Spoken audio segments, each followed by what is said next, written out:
છેલ્લે આપણે સંજય વાળો સમ ગણ્યો. સંજય પછી હવે સુરેશ વાળો દાખલો છે એની ઉપર ધ્યાન આપીએ તો એમાં અલગ અલગ આવકો આપણને આપી અને એના 3 પ્રકારનો જો એમનું રહેઠાણનો દરજ્જો હોય એટલે કે રહીશ અને સામાન્ય રહીશ હોય તો, સામાન્ય ન હોય તેવા રહીશ અને બિન રહીશ હોય તો આ 3 સિચ્યુએશનમાં કઈ આવક કરપાત્ર થશે અને કઈ આવક કરપાત્ર નહીં થાય એના માટેનો દાખલો છે. પહેલું તમને આપી દીધું જીકે ડેવલપમેન્ટ બોન્ડનું વ્યાજ 1/6 રકમ ભારતમાં મળી હતી અને 5/6 રકમ છે એ ભારતની બહાર એટલે કે વિદેશમાં મળેલી છે. અને રકમ કેટલી છે તો કે 27,000 રૂપિયા. બરાબર, અહીંયા હું લખી નાખું છું જીકે ડેવલપમેન્ટ બોન્ડનું વ્યાજ.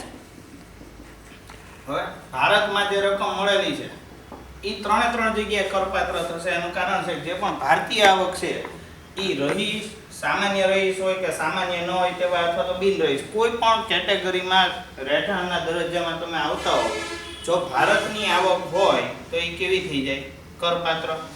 કેટલું છે તો કે 1/6 ભાગ છે એ ભારતનો છે એટલે કે 27,000 માંથી જો 1/6 ભાગ કરીએ તો 4,500 રૂપિયા આવે. 4,500 છે એ દરેક કેટેગરીમાં શું થઈ જશે કરપાત્ર થઈ જશે. એના પછી વિદેશની આવક ગણીએ તો જે પણ બાકીની 5/6 આવક છે એ કેવી થઈ જાય વિદેશની આવક થઈ જાય. જો 5/6 કરીએ તો માત્ર ને માત્ર સામાન્ય રહીશમાં તે કરપાત્ર થશે. એનું કારણ હું તમને કહું કે જ્યારે વિદેશની આવક હોય અને જ્યારે એનું સંચાલન ભારતમાંથી છે એવો શબ્દ વાપર્યો હોય તો જ આ રકમ છે એ સામાન્ય ન હોય તેવા રહીશમાં કરપાત્ર બને. એવી કોઈ પણ બાબત આમાં ડિસ્કસ કરેલી નથી. પછી આપણે આગળ વધીએ તો બિન રહીશને તો વિદેશની આવક છે એ કેવી છે કરમુક્ત જ છે, આપણને ખબર છે. એટલે બિન રહીશને તો કાંઈ પૂછવાનું જ નથી. ઓકે, એના પછી આગળ બર્મામાં મળેલી ખેતીની આવક કે જે ભારતમાં મોકલાવેલ છે. હવે જુઓ બર્માની આવક છે, સૌથી પહેલાં તો ચેક કરો ભારતની આવક છે કે વિદેશની આવક. તો કે બર્મા એટલે વિદેશ. બરાબર, ખેતીની આવક છે. હવે આપણે ખેતીની આવક ભણતી વખતે મેં તમને સમજાવેલું કે જ્યારે ભારતની ખેતીની આવક હોય એ કેવી છે કરમુક્ત છે, પણ વિદેશની જે પણ ખેતીની આવક છે એ કેવી છે કરપાત્ર છે. અને એની રકમ આપણને કેટલી આપેલી છે તો કે 3,20,000 રૂપિયા આપણને આપેલા છે. એટલે અહીંયા હું લખી નાખું છું બર્માની ખેતીની આવક કેટલા રૂપિયા તો કે 3,20,000 રૂપિયા આપણને આપે. જો હવે આજે 3,20,000 રૂપિયા છે એ માત્ર ને માત્ર રહીશ અને સામાન્ય રહીશ છે એમાં જ કરપાત્ર થશે. કેમ તો કે અહીંયા આગળ એવી કોઈ ચોખવટ નથી કે એનું સંચાલન ભારતમાંથી છે. ઓકે, એટલે અહીંયા આગળ પણ અસર નહીં આવે. અને બિન રહીશ છે એને તો વિદેશની આવક આપણે કરમુક્ત જ છે, એની ઉપર એને તો ટેક્સ ભરવાનો જ નથી. જો સિચ્યુએશન આવે તો માત્ર ને માત્ર એક જ જગ્યા એવી છે કે જ્યાં આગળ તમારે વિચારવું પડે અને એના માટે તમારે એટલું જ યાદ રાખવાનું છે એનું સંચાલન ભારતમાંથી હતું કે નહોતું. બરાબર, એવી કોઈ બાબત આમાં લખેલી નથી એટલે અહીંયા કરપાત્ર બને નહીં. આગળ વધીએ. યુકેમાં સ્થિત મિલકતમાંથી કમાયેલ વ્યાજની આવક જે ભારતમાં મળેલ છે. જો શું યુકેમાં સ્થિત મિલકતમાંથી નંબર આપી દે. હા, પહેલી આપણે જીકે ડેવલપમેન્ટ વાળી બર્માની આવક, ત્રીજી આ યુકેની સ્થિત મિલકતમાંથી કમાયેલ વ્યાજની આવક. કમાયેલ વ્યાજની આવક ક્યાં આગળ આવી ભારતમાં. જો અંદર આપણને ક્લિયર કટ કીધેલું શબ્દ વાપરેલો છે યુકેમાં સ્થિત મિલકતમાંથી કમાયેલ વ્યાજની આવક કે જે ભારતમાં મળેલ છે. મીન્સ ભારતીય આવક થઈ ગઈ કારણ કે ભારતમાં આવી ગઈ અને રૂપિયા કેટલા છે 2,30,000 રૂપિયા. જ્યારે ભારતીય આવક છે ત્યારે બધા જ પોઈન્ટમાં એ શું થઈ જશે કરપાત્ર થઈ જશે. એટલે કે 2,30,000 રૂપિયા. ઓકે, 2,30,000. ઓકે, હવે નેક્સ્ટ ચોથો પોઈન્ટ ચેક કરીએ તો ચોથા પોઈન્ટમાં આપણને આપ્યું કે જાપાનમાં ધંધાની આવક જેનું નિયંત્રણ ભારતમાંથી થાય. જો શું આપ્યું છે જાપાનમાં ધંધાની આવક કે જેનું નિયંત્રણ ભારતમાંથી થાય છે. અને એમાં તમને ચોખવટથી કીધેલું છે ટોટલ નફાની રકમ છે એ કાંક 11,75,000 રૂપિયા છે, જેમાંથી 4 લાખ રૂપિયા છે એ કેવા છે તો કે એ જાપાનમાં રહે છે, બાકીની રકમ છે એ ભારતની છે. ઓકે, એટલે આપણે અહીંયા ચેક કરીએ તો અહીંયા આગળ હું લખી નાખું કે જાપાનમાં ધંધાની આવક.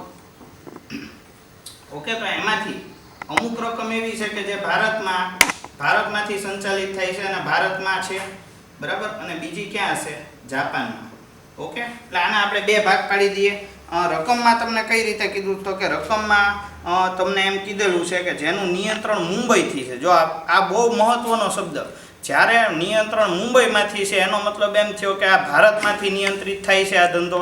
જ્યારે ભારતમાંથી નિયંત્રિત થાય છે ત્યારે આ વાક્ય માત્ર ને માત્ર સામાન્ય ન હોય તેવા રહીશ માટે લખેલું છે. ઓકે, કારણ કે ઈ પોઈન્ટ છે ત્યાં એને અસર કરતા છે. પછી આપણે આગળ વાંચીએ, જે પૈકી રૂપિયા 7,75,000 રૂપિયા ભારતમાં મળેલા છે. તો 7,75,000 છે એ શું થઈ જાય? ભારતની આવક થઈ જશે, જે દરેક પરિસ્થિતિમાં શું થશે? કરપાત્ર થશે. પછી આપણે ચેક કરીએ તો વધ્યા કેટલા? તો કે જાપાન વાળા 4 લાખ રૂપિયા, કે જાપાન વાળા 4 લાખ રૂપિયા છે એ જો વિદેશની આવક હોય અને વ્યક્તિ રહીશ અને સામાન્ય રહીશ હોય તો વિદેશમાં તો એ કરપાત્ર છે જ તે. ટૂંકમાં જ્યારે વ્યક્તિ રહીશ અને સામાન્ય રહીશ હોય ત્યારે ભારતની આવક હોય કે વિદેશની, બધી આવક કેવી છે? અહીંયા કરપાત્ર જ છે. બીજું, અહીંયા આગળ આપણને સામાન્ય ન હોય તેવા રહીશમાં જ્યારે આવે આવક, ત્યારે તમારે સમજવાનું કે એમાં સંચાલન ભારતથી થાય છે એવો શબ્દ હોય તો તમારે એને અહીંયા આગળ લખવી પડે. અને આ પોઈન્ટમાં આપણને ક્લિયર કટ કીધું કે જાપાનમાં ભલે ધંધો થતો પણ એનું સંચાલન ક્યાંથી છે? મુંબઈમાંથી છે, એટલે કે ભારતમાંથી છે. તો એ 4 લાખ તમારે અહીંયા લખવા પડે, અહીંયા લખવાની જરૂરિયાત નથી. પછી આગળ વધીએ તો ભારતીય કંપનીઓમાં મૂકેલી થાપણ ઉપરનું વ્યાજ જો કેટલા રૂપિયા છે? 32,000. એટલે હું અહીંયા લખી નાખું છું, ભારતની કંપનીમાં થાપણ એટલે કે ફિક્સ ડિપોઝિટ ઉપર મળે વ્યાજ. કંપની ક્યાંની? ભારતની. ધંધો ક્યાં કરે છે? ભારતમાં. તો એનામાંથી કોઈ પણ વ્યાજની આવક આપણને મળે તો આવક કેવી થઈ? ભારતીય આવક થઈ. ભારતીય આવક છે દરેક કેસમાં કેવી છે? કરપાત્ર છે. એટલે સીધું તમારે લખી નાખવું પડે 32,000 રૂપિયા. ઓકે, ચાલો એના પછી આપણે આગળ વધીએ તો નેક્સ્ટ તમને એવું આપેલું છે, જાપાનમાં ચાલતા ધંધાની અગાઉના વર્ષની આવક જુલાઈ 2018માં ભારતમાં લાવ્યા કેટલા રૂપિયા? 1,50,000. ખાસ યાદ રાખજો, અગાઉના વર્ષની આવક એવો શબ્દ વાપરેલો છે. હવે આપણે અહીંયા ચેક કરીએ તો શ્રી સુરેશ માટે અત્યારે આકારણી વર્ષ કયું ચાલે છે? તો કે 2019-20. બરોબર. પાછલું વર્ષ કયું હાલે છે?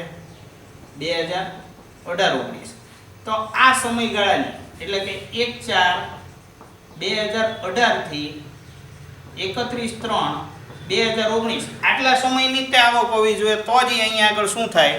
કરપાત્ર બને. પણ આ તો ભૂતકાળની આવક છે. જો ખાસ ધ્યાન રાખજો, જો અંદર શબ્દ વાપરી જુઓ, જાપાનમાં ચાલતા ધંધાની અગાઉના વર્ષોની આવક. જ્યારે આ અગાઉના વર્ષ શબ્દ આવી ગયો ત્યારે એ તમારે કરપાત્ર થતી નથી. સીધું અહીંયા લખવું પડે, હાવ નહીં લખવાનું એવું નથી.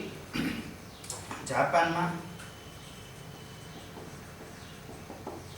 ચાલતા ધંધાની અગાઉના વર્ષોની આવક. પણ દરેક સિચ્યુએશનમાં શું આવી જશે? ડેશ આવી જશે.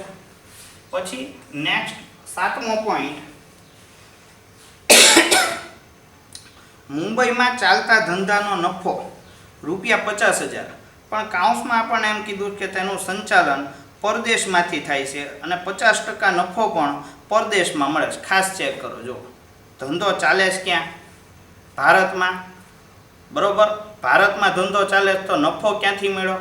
ભારતમાંથી. ધંધો કર્યો ક્યાં? તો કે ભારતમાં. બરોબર. ભલે એમ કીધું અંદર કે 50% નફો છે વિદેશમાં છે, પણ આવક અને આખો ધંધાની પ્રવૃત્તિ તમે કયા એરિયામાં કરી? ભારતમાં. તો પૂરેપૂરી આવક છે એ કેવી થઈ જાય? ભારતીય. અંદર ભલે હવાલામાં આપણને એમ કીધું કે 50% નફો પરદેશમાં મળેલ છે અને સંચાલન ભલે એનું પરદેશથી હોય, બરોબર, એની યારે કોઈ મતલબ નથી. ધંધો કરવા માટે જે પણ ફેસિલિટીની જરૂર હતી એ કોણે પૂરી પાડી? ભારતીય સરકારે. અને ભારતીય સરકાર જો સેવા પૂરી પાડતી હોય તમને તો તમારે કરવેરો ક્યાં ભરવો પડે? ભારતમાં, આવું તમે વિચારી શકો છો. એટલે આ આવક કેવી છે? ભારતીય આવક છે. બરોબર, એટલે મુંબઈમાં ચાલતા ધંધાની આવક, ભલે સંચાલન પરદેશમાંથી હોય, બરોબર, પરદેશમાંથી સંચાલિત ભલે હોય, કેટલા રૂપિયાનું છે? 50,000 રૂપિયાનું છે. તો દરેક પરિસ્થિતિમાં ભારતીય આવક છે એ કેવી છે? કરપાત્ર છે. ઓકે, તો સહેજ આ બાજુ લઈ લેજો. પછી આપણે આગળ ચેક કરીએ તો ભારતમાં સ્થિત મકાન મિલકતના વેચાણનો નફો જે જાપાનમાં મેળવ્યો. જો સ્થિત ક્યાં છે મિલકત? ભારતમાં. મિલકત ખરીદી ક્યાં? ભારતમાં. વેચી ક્યાં? ભારતમાં. આવક કેવી છે? ભારતીય છે. મળી ક્યાં? જાપાનમાં. ભલે મળી જાપાનમાં, પણ ભારતમાં વ્યવહાર હોવાને લીધે ભારતની આવક ગણાશે. એટલે બધી જગ્યાએ કેવી થઈ જાય? કરપાત્ર થઈ જાય. અહીંયા લખી નાખો, ભારતમાં સ્થિત, 8મો પોઈન્ટ, ભારતમાં સ્થિત મિલકત ના વેચાણનો નફો કેટલા રૂપિયા છે? જુઓ, ચેક કરો, 2,50,000 રૂપિયા. તો દરેક પરિસ્થિતિમાં કેવું થઈ જશે? કરપાત્ર થઈ જશે. પછી ચેક કરો નેક્સ્ટ. તો ભૂતપૂર્વ ભારતીય માલિક પાસેથી જાપાનમાં મળેલ પેન્શન 4,82,000. જુઓ, ભારતીય માલિક ભૂતપૂર્વ છે, બરાબર. પેન્શન કોણે મોકલ્યું? ભારતીય જે પણ આપણા માલિક છે એણે, બરાબર. તો આવક કેવી થઈ ગઈ? ભારતીય.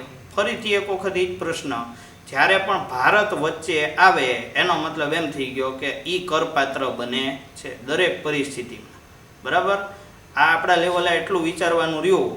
તમારે જો સંચાલન ભારતમાંથી શબ્દ હોય તો તમારે સામાન્ય ન હોય તેવા રહીશની કોલમમાં રકમ લખવી પડે. આ એક પોઈન્ટ યાદ રાખવો, બરાબર. પછી બિન રહીશ માટે યાદ રાખવું હોય તો એમાં ભારતીય આવક કરપાત્ર થાય, વિદેશની આવક કરમુક્ત થાય, બરાબર. અને આપણો સામાન્ય રહીશ હોય તો એ દરેક પરિસ્થિતિમાં કરપાત્ર જ છે. ભારતની આવક હોય કે વિદેશની આવક હોય કે ગમે એ આવક હોય. ઓકે, એટલે આપણા માઇન્ડમાં આટલી વસ્તુઓ ક્લિયર કે 3 કેટેગરીને કઈ રીતે યાદ રાખવી એ પણ મેં તમને કહી દીધું. ઓકે, અહીંયા હું લખી નાખું છું 9મું, ભૂતપૂર્વ ભારતીય માલિક પાસેથી જાપાનમાં મળેલ પેન્શન, એવું છે ને, પેન્શન શબ્દ છે ને. ઓકે, 4,82,000 દરેક પરિસ્થિતિમાં કેવું થઈ જશે? કરપાત્ર થઈ જશે. ઓકે, તો જે પણ આપણી કુલ આવક છે એ આપણે જોઈ લઈએ. તો ત્રણેય આપણી જે કુલ આવક છે એ 25,66,000 રૂપિયા થાય છે, બરાબર, ટોટલ. પછી 22,23,500 થાય છે, અને પછી 18,23,500 રૂપિયા. આ રીતે તમારે દાખલો છે એ પૂરો કરવાનો રહે છે, બરાબર. આમાં બાકી બીજું કાંઈ આવતું નથી. તમે આ 3 પોઈન્ટને ધ્યાનમાં રાખશો કે ભાઈ વ્યક્તિ સામાન્ય રહીશ છે તો વિદેશ અને ભારતીય બધી આવક કરપાત્ર, સામાન્ય ન હોય તેવો રહીશ હોય તો એમાં ભારતીય આવક કરપાત્ર, વિદેશની આવક માટે સ્પેસિફિક ક્લેરિફિકેશન હોવું જોઈએ, સંચાલન ભારતમાંથી થયેલ છે. અને બિન રહીશ હોય તો બિન રહીશ માટે એટલું જ તમારે વિચારવાનું, ભારતીય આવક છે એ કરપાત્ર, વિદેશી આવક કેવી છે? કરમુક્ત. જો આ 3 પોઈન્ટને તમે ધ્યાનમાં રાખીને ચાલશો તો લગભગ તમને કોઈ દાખલામાં પ્રોબ્લેમ આવશે નહીં. ઓકે, અત્યારે આપણે આટલું રાખીએ છીએ આમાં.